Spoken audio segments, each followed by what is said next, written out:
ई कवन हरे? भोजपुरिया जवान, सिंह राशि, एक एक बंदा के विश्वासी, नाम हकासी। बड़का भैया प्रणाम।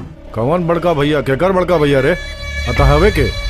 जैसे राम जी के लक्ष्मण, बलिराम जी के किशन, वैसे हम तोहार अनुज। अनुज? ना मतलब अनुज के जैसन। ए सुन, न तो हम केहू के बड़का भैया और न तो केहू के छोटका भैया। अवधेश सिंह से जाजुराला न होकर समाधि कोनाला। चुपचाप अपना धाम लौट जो, न तो जिंदगी के दिया बुता जाई। ए भैया, हम कोनो भूख भुकाए वाला दिया ना है जे फूंक देब तब बुता जाए। बड़का भैया, काशी या शक्ति के चक्की में मत फंसी, पब्लिक के भक्ति करी। अरे बीच बीच में टांग अड़ावल छोड़ दे, ना तो चिथड़ा चिथड़ा करके भेज दे। धमकी ना का कहले? जौन सुनला हमके देख के बवासीर बथे लागल का? ना छोटका भैया,